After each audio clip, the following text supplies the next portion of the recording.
pra gente. Bom, deixa eu me apresentar. Meu nome é Antônio Borges, ele falou, eu trabalho lá no Instituto Testes Pacífico do FRJ, no Instituto de Computação Eletrônica. E vou contar um pouquinho da história, como é que começou essa história de jogos para deficientes, porque na verdade isso é uma consequência de uma trajetória bem interessante que começou no ano de 1993. Quem era nascido em 93 aqui? Muita gente não era nascida em 93. Bom, em 93 eu era professor na Universidade Federal do Rio de Janeiro de uma disciplina que eu não sei se pertence ao currículo de vocês. Computação gráfica pertence ao currículo de vocês? Bom, é uma disciplina que naquela época era uma disciplina obrigatória. Lá todos os alunos tinham que saber fazer desenho com computador, sabiam algoritmos de imagem, essas coisas. Bom, e aí estava lá na minha sala de aula e na primeira fileira tinha duas pessoas sentadas. E um deles, bem encostadinho ao outro, eu pensei que fosse enviado, mas acho que não era, porque um deles tinha assim uma mirada meio estranha. E aí eu cheguei perto e disse, não, eu acho que esse cara aí tem alguma coisa, algum problema visual. Aí eu cheguei para ele, vem cá, por favor, como é o seu nome? Ele falou, meu nome é Marcelo Pimentel. Desculpe a pergunta, você tem algum problema visual? Eu falei, professor, não tem problema, eu sou cego. É uma resposta complicada, né? Porque para ele, a cegueira não era um problema. Era uma situação, sabe que muita gente que tem deficiência não gosta de ser chamado de deficiente, não gosta de dizer que tem problemas, considerando que a deficiência é uma característica que a pessoa tem que conviver. Tem gente que é baixa, tem gente que é feia, tem gente que é... Bom, todos os tipos de... Tem gente que tem 2,30 metros, né? São pessoas que têm uma diferença. E no caso, para ele, a cegueira é uma diferença. Mas, para mim, era um problema. Por que era um problema? Porque eu tinha que dar uma disciplina, que é a computação gráfica, que é uma coisa que é completamente visual. E o sujeito era cego. Tudo bem? Tudo bem? E aí, por conta dessa... Quer vir aqui? Não, nasce aqui.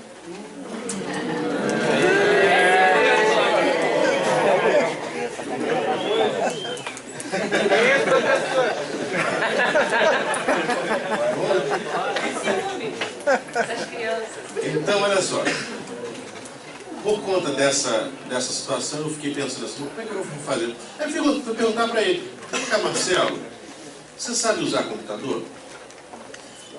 Tem que contextualizar. O ano 1993, os computadores naquela época não tinham placa de som. Naquela época os computadores utilizavam, já viram falar em IBM PC? Pois é, naquela época é o IBM PC XT. E MS-DOS, já ouviram falar? Pois é, essa era a época. Então naquela época os computadores não tinham placa de som, não falavam, não era tudo muito precário. E eu perguntei para esse sujeito, vem cá, você sabe usar o computador? Ele falou, sei. Como é que você usa o computador? Ah, professor, é assim. Eu sento no computador, eu aprendi a posição das teclas onde eu estudava, que eu não escrevia me constar, e aí vou lá, teclando e vou fazendo. Você sabe programar? Sei. Que linguagem você programa? Pascal. Conhece a linguagem? Programa Pascal. Mas você faz o programa e funciona sempre? Ah, claro que não, professor. Quem é que faz um programa e funciona sempre? Mas, e como é que você faz? Você sabe se deu certo? Eu não sei se deu certo. Você sabe se pelo menos você teclou o programa certo? Também não sei. Aí comecei a pensar, que complicação, né? Aí como é que você faz para usar o computador? Ah, meu pai fica próximo a mim, e aí eu vou fazendo, ele vai olhando para ver se eu estou acertando. Ele sabe programar? Não. Ele é motorista. E aí como é que você faz? Ah, eu pergunto o que está escrito, ele sabe falar inglês? Que tudo era inglês naquela época. Não. Aí ele vai dizendo Willy, do, né? Vai botando aquela... Caraca, que coisa complicada para esse aluno. E aí resolvemos fazer alguma coisa que pudesse fazer com que esse aluno pudesse ter a sua vida melhorada. Ele como deficiente, conviver melhor com a nossa atividade de professor, ele como aluno, podendo fazer prova. Porque, olha só, depois eu descobri que ele fazia provas em braille. Quem é que sabe braille? Pouca gente, você sabe.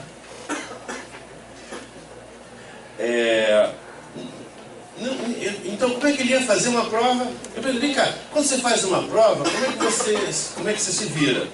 Ah, professor, eu trago uma máquina de escrever braille, põe aqui e faço a prova. O professor dita para mim, eu vou fazendo e entrego a prova para ele. E o seu professor sabe ler braille? Não. E como é que você faz? Ah, eu leio a prova para ele. Então, repara que a distância daquele aluno para aquela situação era complicada. Então a gente resolveu, criamos uma série de coisas, criamos um sintetizador de voz, tá? Criamos um sistema de interação e ao fim de mais ou menos um ano, esse aluno estava escrevendo e lendo no computador. Como assim? Utilizando a voz, utilizando a síntese da voz humana. Eu gostaria de pedir a vocês o seguinte.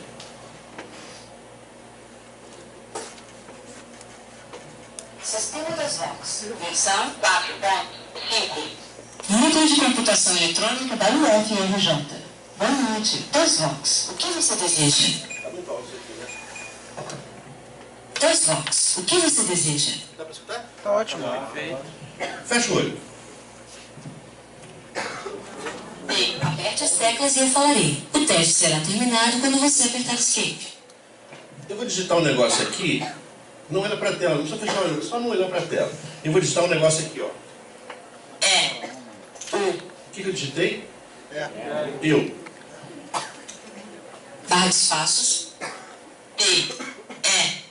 Barra de espaços. A. M. O. O que eu digitei? Eu te amo. Tá certo? Bom, parece uma besteira. Qualquer aluno de primeiro ano da universidade faz esse programa. Que pega arquivos de som gravados e joga no alto-falante. Você bate uma tecla, ele vê qual é o arquivo de som, joga no alto-falante. E assim por diante. Programa bobo, de 4 linhas, né? Bobo hoje, que tem placa de som, que tem rotinas prontas para falar. Naquela época não tinha nada disso. A gente teve que construir cada uma dessas rotinas. Tá?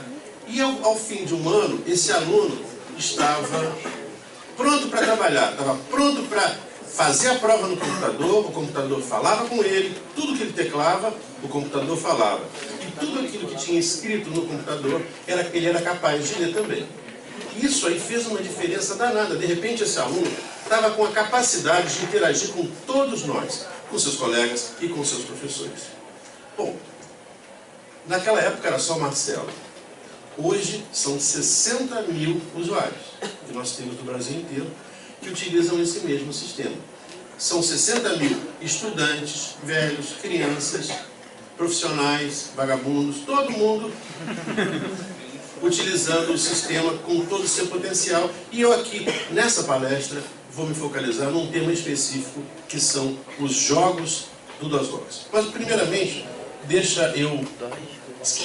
O teste está encerrado. DOSVox, o que você deseja? Só mostrar o computador lendo para vocês, tá bom?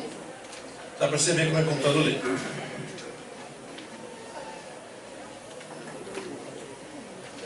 M, F.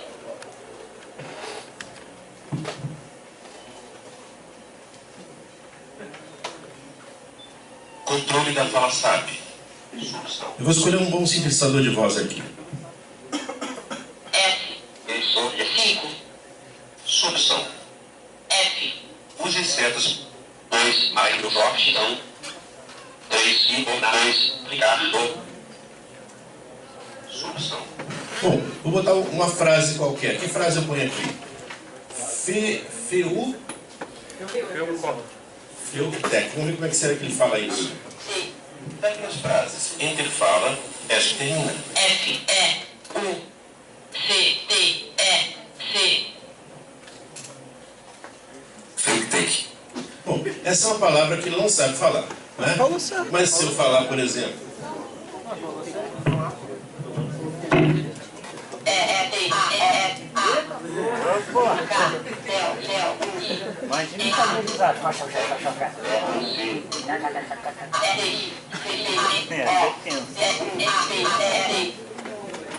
Escrever kkk é fácil.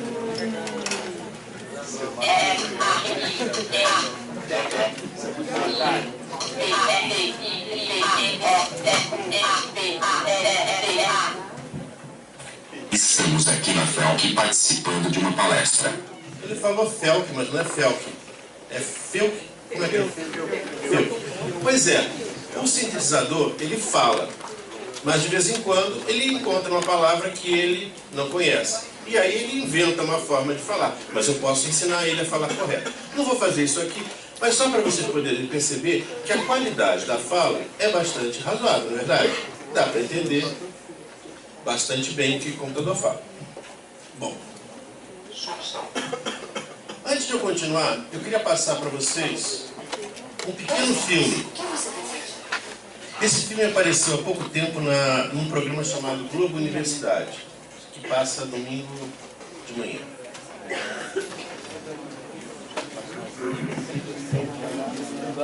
Nós vamos conhecer algumas das tecnologias que facilitaram o acesso de pessoas com alguma deficiência ao mundo digital. Sistema das Vox, Núcleo de Computação Eletrônica da UFRJ. Fabiano Ferreira nasceu com deficiência visual e trabalha como programador de computação no Instituto Décio Paciente da Universidade Federal do Rio de Janeiro. Você acha que o computador facilitou muito a vida de quem tem deficiência visual? O computador, com os programas de voz, ele permite a interação de igual para igual entre o deficiente visual e a pessoa que não tem deficiência nenhuma. Das Vox, o que você deseja?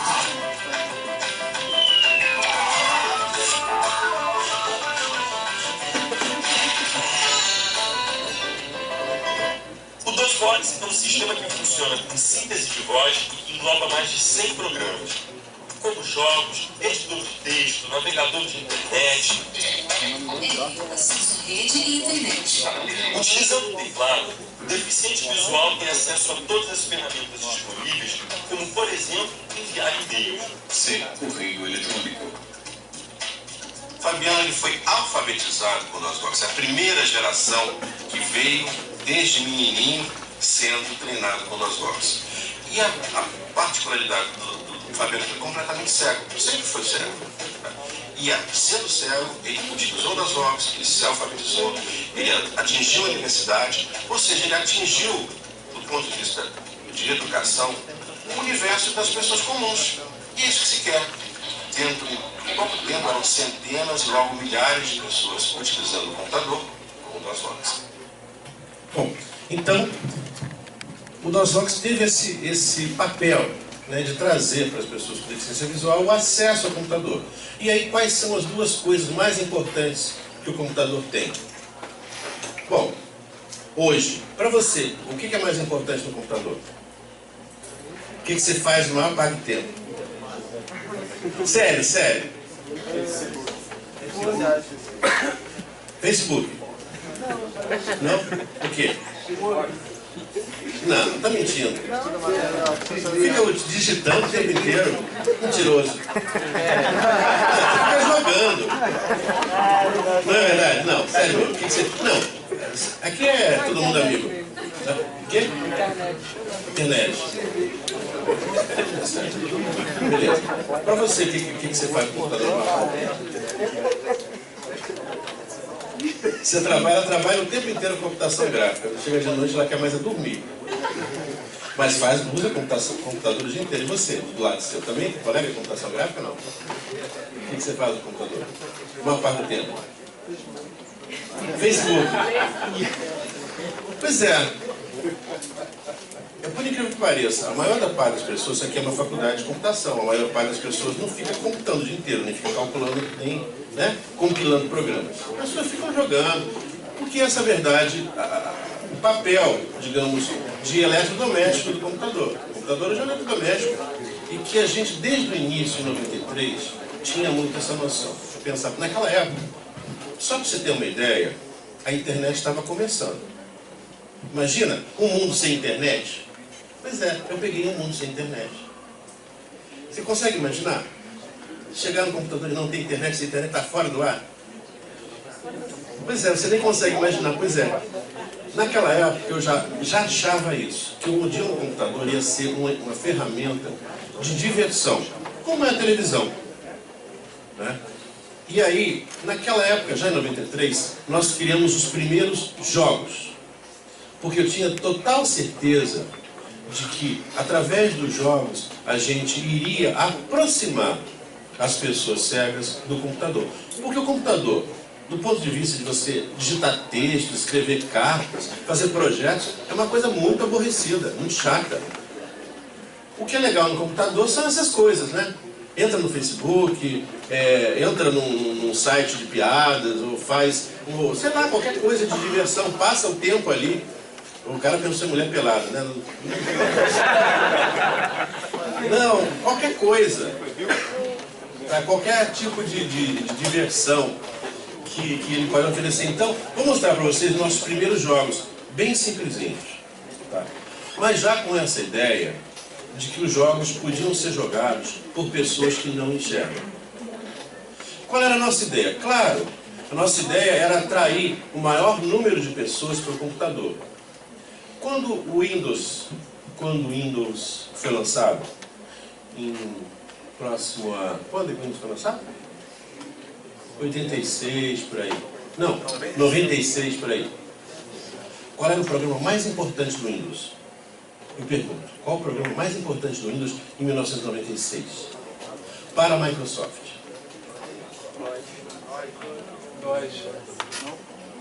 O programa mais importante do Windows era o jogo da paciência. Por quê? Por quê? Por que a Microsoft queria com o Windows? Queria vender, não é verdade? E para que alguém iria comprar um computador para usar o editor de textos? Na sua casa, a dona de casa, nunca ela iria comprar um computador para jogar paciência. As pessoas nunca param para pensar nisso, na importância dos jogos na computação. Ainda hoje, vocês que são alunos do Centro de Computação sabem que o maior mercado em termos financeiros de computação é o quê? Jogos. É a área que mais gera recursos. E gera tantos recursos que é capaz de, inclusive, modificar todo o patamar da indústria de eletrônica. Vocês conhecem a Intel, não conhecem? Vocês sabiam que a Intel é uma grande investidora no mercado de jogos? Por quê? Porque se fosse contar só com Windows, com Word, com bloco de notas, não precisava de processadores mais potentes. Ou seja, para que trocar computador se o computador continuar funcionando com Word, com Windows? Precisa comprar um computador novo, por quê? Porque agora tem um jogo novo que não roda no computador velho. É verdade. E a Intel é uma grande investidora nas empresas de jogos, construindo jogos cada vez mais complicados, que utilizem cada vez um número maior de processadores, 4, 5 processadores, em rede, tá? Para poder processar o bendito jogo e assim vender o quê? Computadores. Mas naquela época, só abrir um parênteses para lembrar que naquela época nós estávamos interessados em quê? Nós tínhamos o sistema com um usuário. O que a gente queria fazer? Expandir a base de usuários. E a gente não ia expandir a base de usuários com editor de textos. A gente ia expandir a base de usuários com o quê? Jogos. Então eu vou colocar para vocês alguns desses jogos bem antigos, para vocês poderem imaginar que já naquela época era assim a nossa ideia.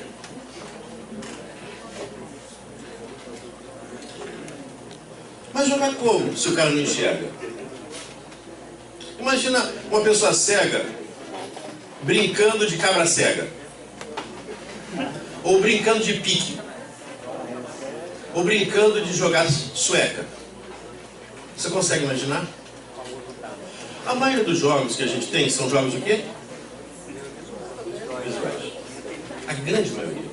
Então, historicamente, desde que o mundo é mundo, as pessoas cegas ficaram sempre muito isoladas. Claro que tem alguns jogos adaptados. Se você for no shopping, eles vendem uns baralhos com umas marcações, que é para ser usadas por pessoas com deficiência. Mas é tão pouquinha coisa, então a gente criou uma série de jogos. Eu vou mostrar alguns aqui para vocês.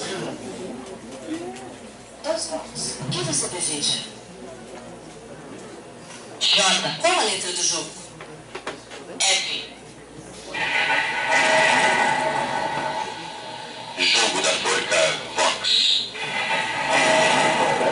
Esse nosso jogo foi criado em 1994.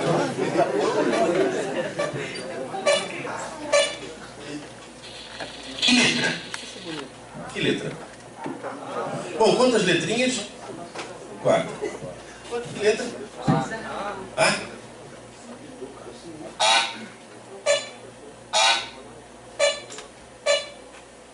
Que letra?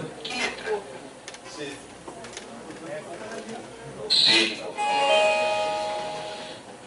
Desenhei a cabecinha.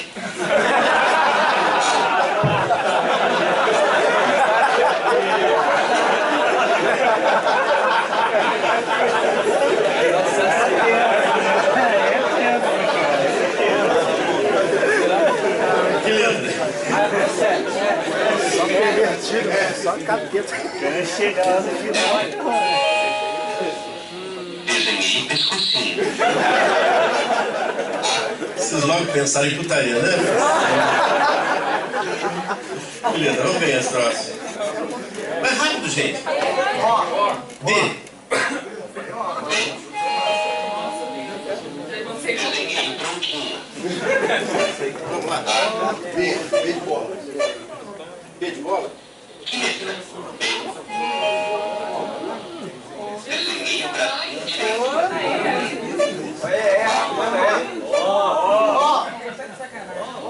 Que letra? O. A. O. Que letra? G. M. Desenhei o bracinho esquerdo. S. G. Galo, isso aí. G. O é gato, é gato.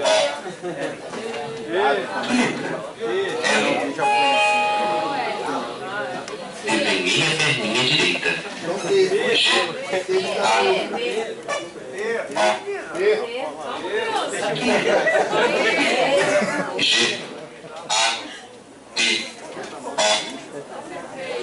Parabéns! A palavra era essa mesmo.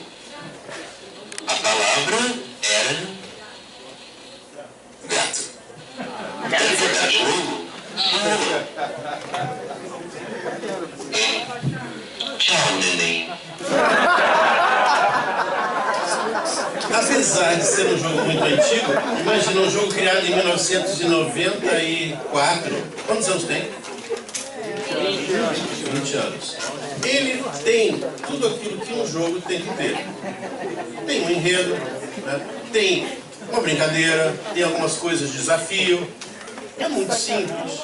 E esse jogo até é engraçado. Um jogo com 20 anos continua fazendo sucesso, porque de certa maneira qualquer pessoa com um mínimo de conhecimento consegue jogar.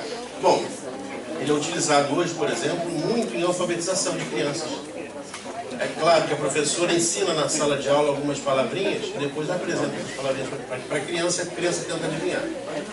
Agora, o cego tem que saber usar o teclado?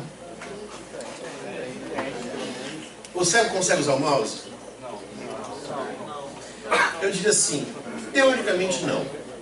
Teoricamente não. A gente está lançando esse ano a versão 5.0 inicial das Vox e nessa versão a gente permite que a pessoa cega utilize o mouse de uma forma bem interessante, mas isso já é uma outra história.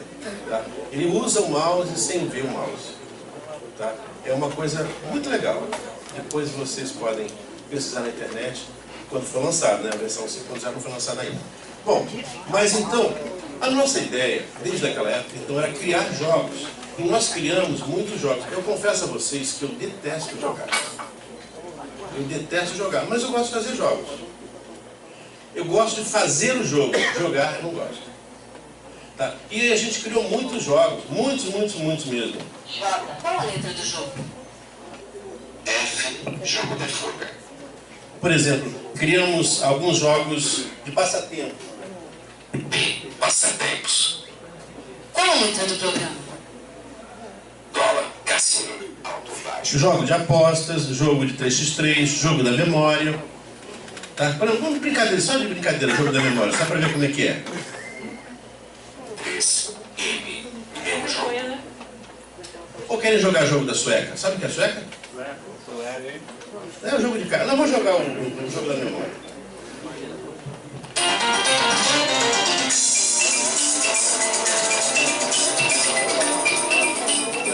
Jogo Daniel, a garota da memória. Deseja instruções? N. Nível desejado. Noviço, experiente ou sênior? N. Quer conhecer a Galeria da Fama? N. Use certas barras. Agora é o seguinte, Interprecie o jogo. você vai jogar isso sem enxergar. É claro que se você enxergar, a dificuldade é uma. Se você vai jogar sem enxergar, a dificuldade é muito maior. Tá? Então, olha aqui.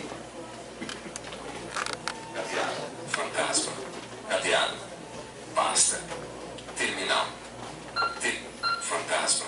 Bom, aí você vai jogando, né? O fantasma está aqui, a pessoa vai mentalizando, porque ela não está vendo nada. Tá? Só escutando. E aí ela vai jogar e descobrir que tem um fantasma aqui, ó.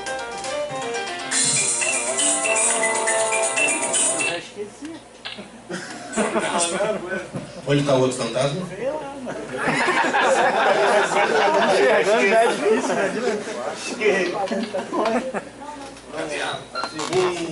Cadeado segundo esse Do lado. Pô, tá ruim, velho. Nem enxergando dessa coisa. Terminal. É o último da primeira fileira. Baixo do computador. Desistiu. Fim do jogo. Jogar sem ver é complicado. Então nem todos os cegos conseguem jogar, por exemplo, um jogo bobo como esse. Mas a gente sempre tem aquela história assim, a pessoa vai estar junto com outras. Então mesmo que ela não seja capaz de jogar esse jogo, ela vai adquirir, digamos, junto com o seu pai, junto com sua mãe, junto com o seu irmão, junto com o seu namorado, com o seu amante, qualquer pessoa que estiver do seu lado, vai adquirir todos os skills para poder melhorar a sua capacidade mental. E para a pessoa que tem deficiência visual, a questão da memória é fundamental. A pessoa é levada no ambiente e ela aprende o caminho só escutando os passos, os ecos, ela tem que decorar tudo isso. Bom, mas aí o nosso sonho era que as pessoas com deficiência visual pudessem elas próprias criar jogos e que os professores pudessem criar jogos. Então nós, há mais ou menos 4 anos, criamos um projeto que é objeto dessa nossa palestra, que é o Joga Vox. Então eu vou mostrar para vocês um jogo criado com o Joga Vox, tá? E depois eu vou mostrar como é que esse jogo pode ser criado, tá bom? Qual é a metodologia para você criar jogos? Na verdade, com o Joga Vox, a pessoa que cria o jogo, ela não precisa saber nada de computação. Ela vai só juntando umas pedrinhas e vai conseguindo fazer o que ela deseja. Então, O que você deseja? Joga Vox, editor de jogos educacionais. Versão. 2.5. Opção: jogar, criar ou editar. bom, eu vou jogar um jogo bem simples para você poder entender qual é o processo que está envolvido, tá? J. Escolha uma pasta de jogos com as setas. Peticanejo. Pegadinhas da língua portuguesa. Deixa eu colocar aqui. Tem gente que gosta de futebol aqui? Tem, né? Descobrindo as capitais. Instrumentos musicais. Futebol de ciclo V 1.0.0. Bom, esse jogo aqui foi criado por uma pessoa cega. A pessoa cega fez o jogo. Ela teve uma ajuda de um irmão que enxerga por causa das ilustrações. Ele queria colocar ilustrações, mas o cara que fez o jogo, ele mesmo era cego. Vamos ver se os caras aqui dessa turma conseguem jogar esse jogo. Futebol de 5. Lúcia Santana e Tatiana Ribeiro. Versão 1.0.0. Aperte Enter.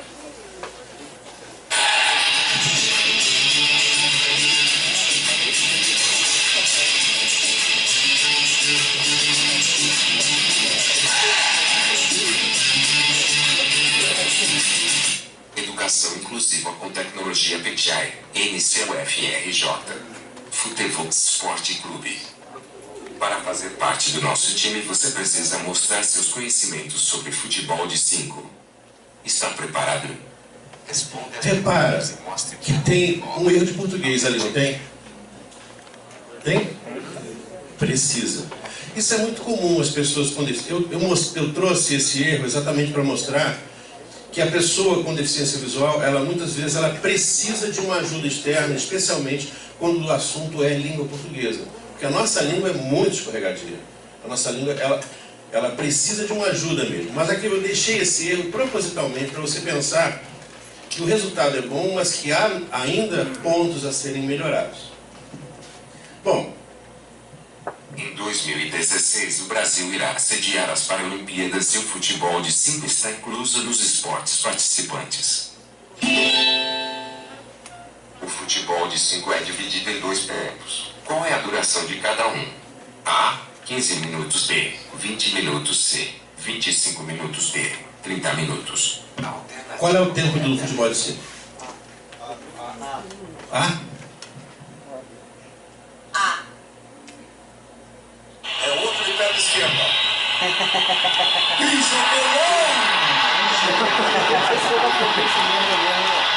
O futebol de 5 é dividido em 2 tempos de 25 minutos cada.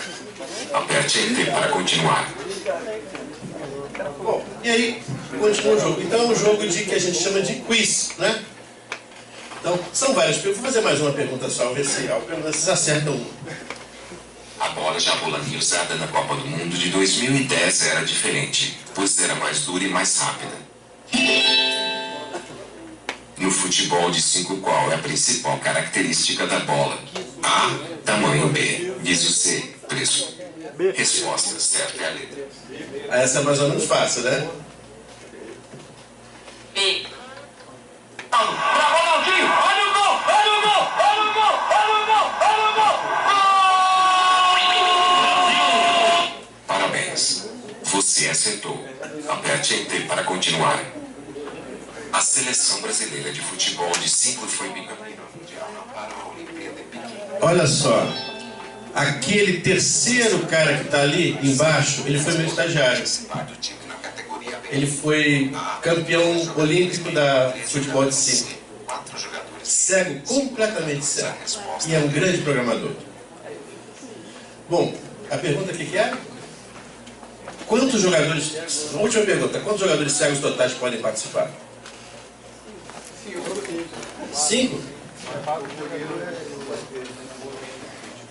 Então, 5? É outro de pé esquerda.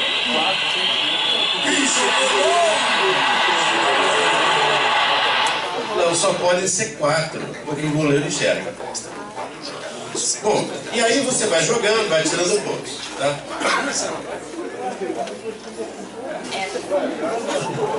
Agora, então, nesses 5 minutinhos que me restam, eu vou ensinar vocês a fazer um jogo utilizando o Joga-Vox. Bom, como é que uma pessoa que não enxerga consegue fazer o jogo se ele também não sabe programar? Parece um desafio muito grande, né? Mas não, é bem simples, tá? Tudo começa, como em qualquer sistema de jogo, com um roteiro. Vocês sabem o que é o roteiro? O roteiro é uma guia do jogo. Só que o roteiro do jogo, ele é escrito de forma tal que ele possa ser criado por uma pessoa que conheça quase nada de informática. Ele é criado para fazer com que o jogo seja um jogo muito simples. Tá? Então eu vou criar com vocês aqui um roteiro e a gente vai jogar. E a gente termina. Tá certo? Então eu vou criar um jogo. Informe o nome do diretório a criar para o jogo. Vou fazer um jogo bem bobinho.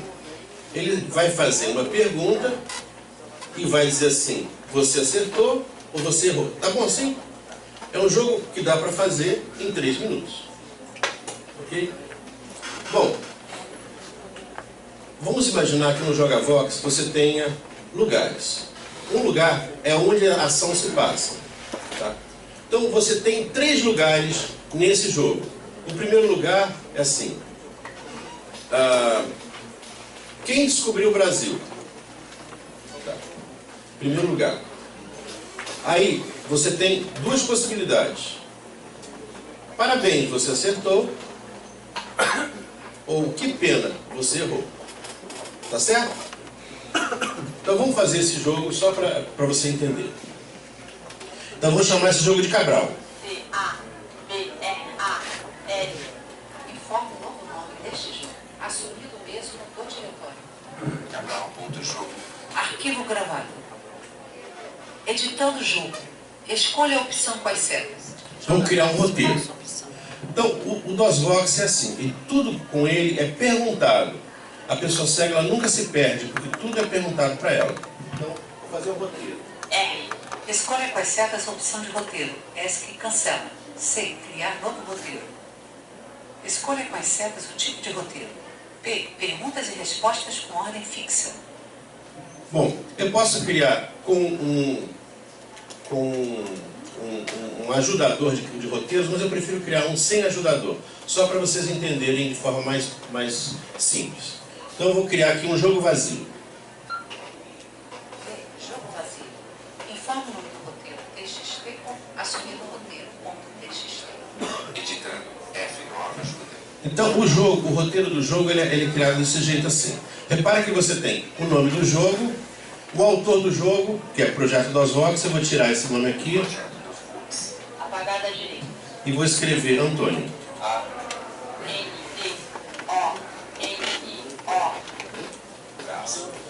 Esses tracinhos aí são para separar os lugares, tá certo? No caso aqui, eu tenho criados aí, já tenho aí 2 lugares, eu tenho que criar mais um outro lugar aí embaixo. Tá? No primeiro lugar que eu vou criar, eu vou dizer assim: bem-vindo ao nosso jogo. Tá ok? O nosso jogo começa assim. Apagada à direita. Bem-vindo ao nosso jogo.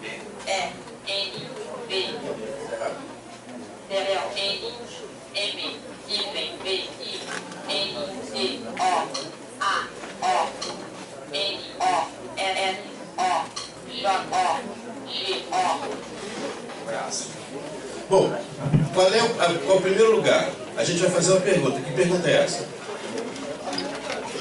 Quem descobriu o Brasil? Certo? No primeiro lugar, nós vamos escrever Apagada à direita. E-M-I-R-I-O-B-R-I-O-R-A-S-I-L. Interrogação. Tá. E aí, nós temos que criar quantos lugares? Mais 2. Um para dizer parabéns, você acertou. E outro lugar para dizer que pena, você errou. Bom, agora, antes disso, a gente tem que registrar qual seria a resposta correta. A resposta certa para essa pergunta seria o quê? Cabral. Então, a gente registra aqui a resposta.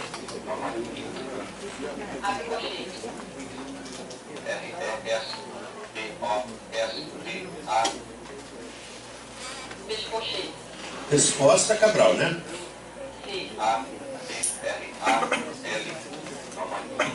Bom, se o cara responder Cabral, ele vai para um certo lugar. Se ele responder caminha, ele vai para outro.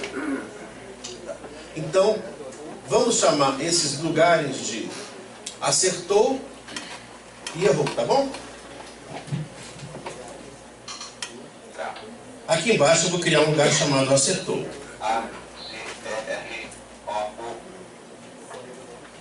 Botei em letras grandes, não tem? Botei em letras pequenininhas.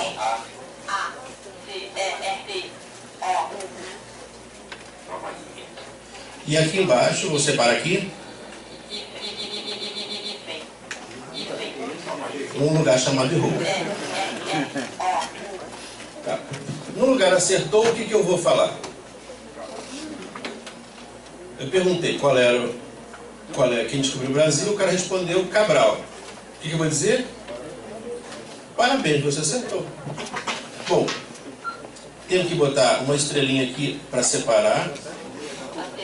Vou botar A, R, A, B, E, N, F. Falta um acento aqui. B, O, C. F, flex. A, C, E, R, O. Parabéns, você acertou. E aqui não errou. Que pena. E, B, E, N, A. Que pena. Bom, foi difícil até agora? Facílimo. Facílimo. Tá certo? Só que tem uma coisa. Agora nós temos que registrar a lógica. Tá? O que é a lógica? É o caminho. Da onde eu vou para onde. Tá? Então, se eu responder Cabral, eu vou para que lugar? Acertou. Se eu responder Malabinguaba, vou para errou. Então, são duas situações aqui, ó.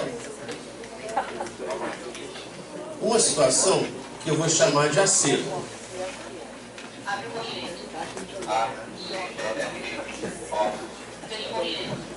No caso de acerto, eu vou para onde? Eu vou para acerto. A, C, E, R, D, O. No caso de erro, eu vou para erro. Pescocheiro. Del, pescocheiro. Abcocheiro. E, R, O. Pescocheiro. E, R, O. Tanto faz eu bater com maiúscula, com minúscula, para ele tanto faz. Tá certo? Tá pronto o nosso jogo? Não.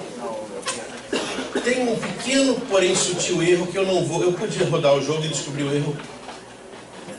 Não, eu vou rodar o jogo para vocês descobrirem o erro. Tá? Se você não falar nada, ele vai seguindo sempre em frente. Tá? Ou seja, de um lugar, ele vai para o próximo.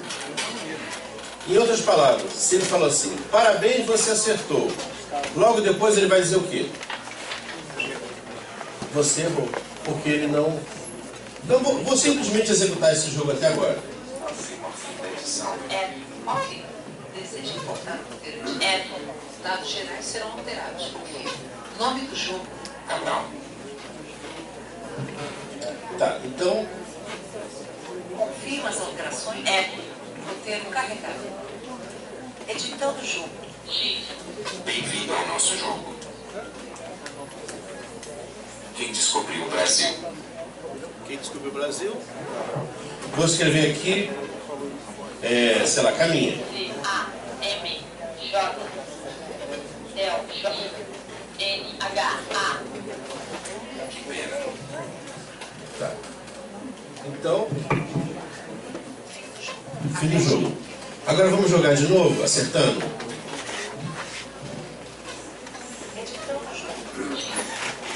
Nosso jogo. Quem descobriu o Brasil? C, A, B, R, A, N. Que pena. Por que ele foi para que pena? A gente errou em alguma coisa na lógica. Tá. Aonde a gente errou? Vamos dar uma olhada. Escolha a opção pode ser. Joga bolas. Qual sua opção? Editando o jogo. 2. Lugar 1. A nossa lógica está no lugar 1. Editando o jogo. Nome. Bom, a gente tem um lugar chamado acertou e outro lugar chamado errou, e a resposta tinha que ser Cabral. Tá? Bom, quais seriam os nomes dos lugares? 2. Acertou ou errou. Bom, eu vou deixar para vocês descobrirem sozinhos onde a gente errou. Esse é um erro básico de computação que a gente aprende no primeiro dia do curso de computação 1, mas eu não vou dar a resposta aqui. Tá? Queridos, então é isso.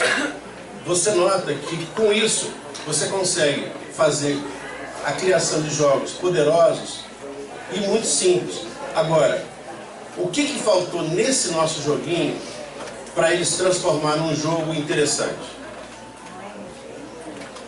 Isso Do jeito que está, é uma chatura. Por que é uma chatura? Não tem música, não tem imagem e não tem piadas.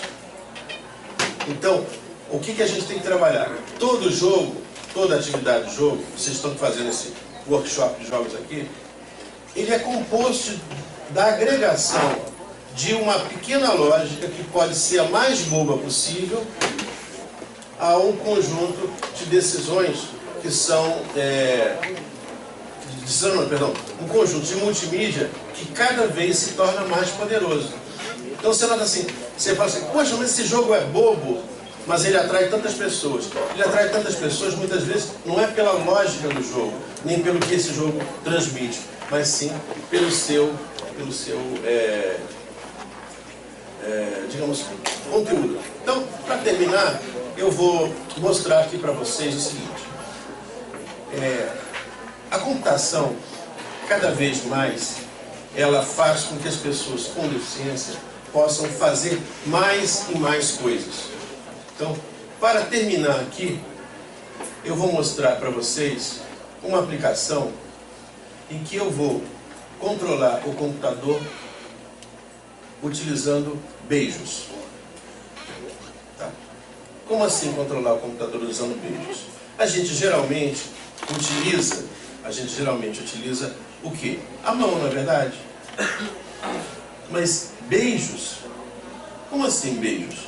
Pois é, eu vou controlar o computador utilizando beijos.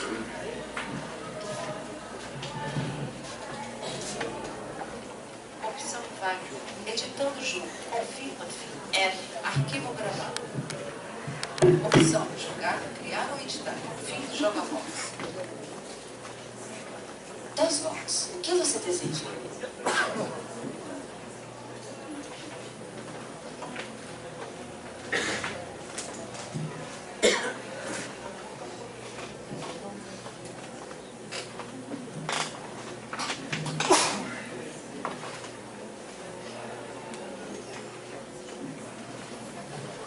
Bom, o objetivo principal dessa nossa palestra foi motivar vocês no sentido de mostrar que o universo hoje de potencial das pessoas com deficiência é tal que as pessoas conseguem exercer coisas que a gente nunca imaginava que elas poderiam fazer. Conseguem ler, conseguem escrever, conseguem jogar e conseguem até criar jogos. Claro, todo ser humano tem limite. E os limites das pessoas com deficiência visual, assim como os limites das pessoas, existem. Mas esses limites, muitas vezes, são muito maiores do que a gente imagina. Tá?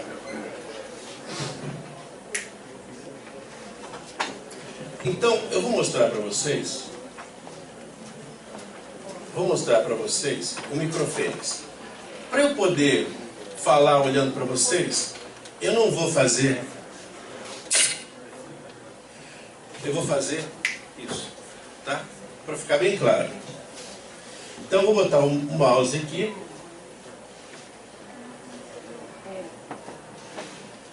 Imagina uma pessoa que levou uma bala perdida e a bala entrou pela orelha, saiu rasgando a coluna e foi parar lá do outro lado. A pessoa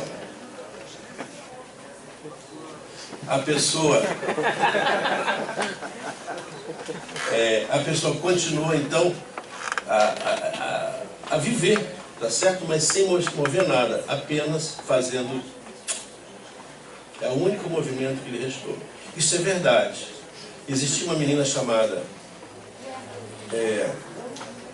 Luciana Novaes, aluna de uma universidade chamada Estácio de Sá, que levou um tiro alguns anos atrás, e esse programa foi criado para ela.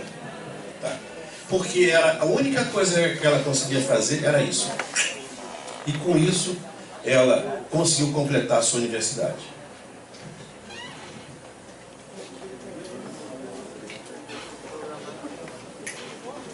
Então, olha só. Eu vou fazer o seguinte, vou bater com o meu chaveiro aqui para ficar mais claro. O cursor do mouse está aqui. E eu vou bater aqui, ó. Quando eu bato, aparece o menu, não é? Agora vamos aparecer assim, sobe. Cursor sobe.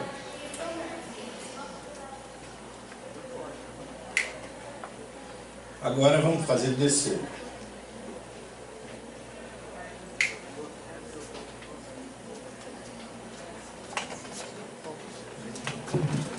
Vou falar assim, senão ele vai pegar a minha voz. Agora vamos chamar o bloco de notas para digitar.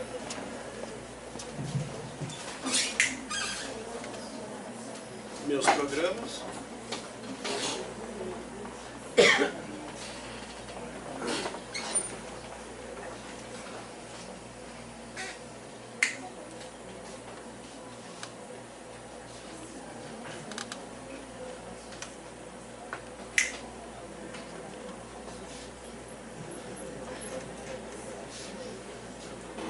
Bloco de notas. Como é o nome dessa universidade?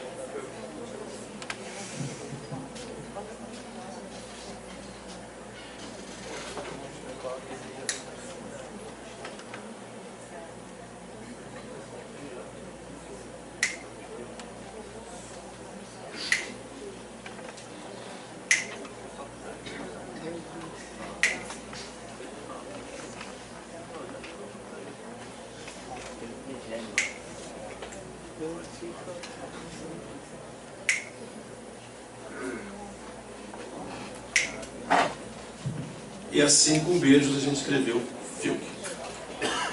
Só não escrevi com beijos para poder ficar olhando para vocês.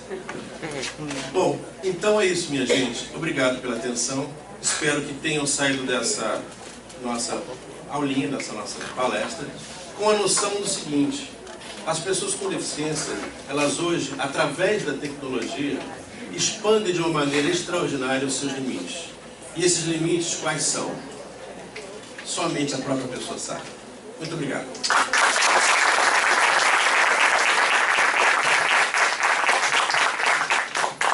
Obrigado, professor. Em nome dos professores e alunos da Fiuk, quero repassar aqui um certificado. Muito obrigado por nos brindar. Queria abrir rapidamente para perguntas. Eu sei que pode ser 2 perguntas para quem quiser fazer, que o professor Antônio, ele vai repetir a palestra para o pessoal da pós-graduação. Então, vou abrir para 2 perguntas rapidinho. Alguém quer fazer pergunta? Vai lá, Anderson. Existe o DOSBox para mobile e iPad? Está sendo construído, tá? A gente atualmente está com a versão basicamente para Windows, para Linux, tá? E estamos construindo a versão para Android, tá? Não pretendemos no momento atual construir para iPhone, por uma razão um pouco complicada de a gente explicar, mas tem a ver com licenças e outras coisas assim. O Android é mais simples em termos de licença, mais fácil de se publicar, então provavelmente a gente vai ter em breve a versão do DOSBox para Android. A última, eu com alguns amigos de criar um aplicativo para deficiente visual diferente do que tem no Benjamin Constant, que é por som. A gente está tentando criar, não sei se existe, onde indique para o deficiente visual onde tem um sinal mais próximo, através de som ou de vibrando alguma coisa, e se o sinal está aberto ou está fechado para ele. Existe já dentro da UFRJ algum trabalho dele nesse sentido? Na UFRJ não, mas existem projetos desse tipo em outros lugares. Tá? Isso é um projeto muito simples em termos de confecção, porque você pode pegar um telefone celular, o telefone celular já tem um sintetizador de voz, já tem um GPS. Tá? Então você basicamente faz um programa bobo em Java, né, que vai basicamente ver o GPS e descobrir a posição onde você está e a posição do sinal que tem registrado. Tem um problema aí, nesse caso, é você sincronizar a sua aplicação com o sinal. A gente está pensando em criar com o Set Rio, né, para sinalizar onde tem um semáforo para o deficiente visual, fazer essa conexão. Essa é uma forma de fazer, existe uma forma de fazer mais fácil até do que essa. Tá? Os sinais de trânsito, eles são muito bem sincronizados, quer dizer, o tempo deles é muito preciso. Tá? Você consegue que alguém meça um determinado sinal de trânsito, guarda isso na internet e pronto, as pessoas basicamente consultam na internet. Tá certo? É mais fácil do que você pedir autorização certinho. Tá bom?